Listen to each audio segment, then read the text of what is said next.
السلام عليكم ورحمة الله تعالى وبركاته. المهم هنا واحد الفلوق بسيط نمشي تعجينة البيتزا كما كتشوفوا معايا.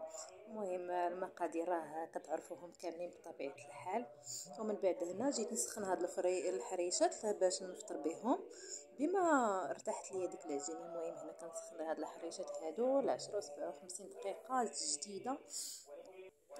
وجدت الفطور ديالي كما كتشوفوا معايا، حطيت ليه دام الفريز ميريندينا. انا الحلاوه ضروري والديسير. هنا الحريشات كبيت لي الكاس ديالاتي كما كتشوفوا معايا، كاس بالزعتر. المهم اتاي بالزعتر.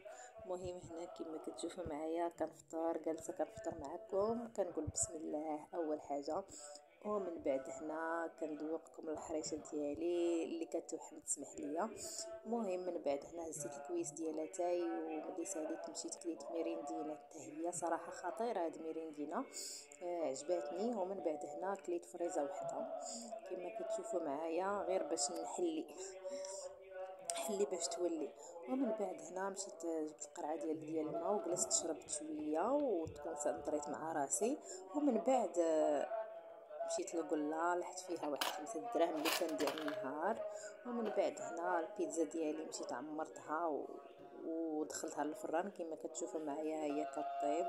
من بعد درت شويه البخور في الدار كما كتشوفوا معايا باش تعطر. ومن بعد ملي طابت البيتزا ديالي مشيت ديتها كما كتشوفوا معايا، مشيت باش نتغدى بها ودرت معها واحد سلطه وعصير الليمون.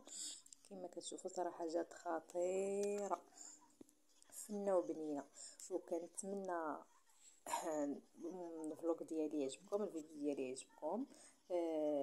حتى الفلوق الجاي ان شاء الله انا كنشرب معكم في العصير صراحه ديال الليمون، حتى هو خطير. درتو غير بالليمون بوحدو بلا سكر بلا ما. وهنا كندوقكم في البيتزا وكنقول لكم ديروا لي ابوني وسبسكرايب جيم كومونتير زوين. شكرا.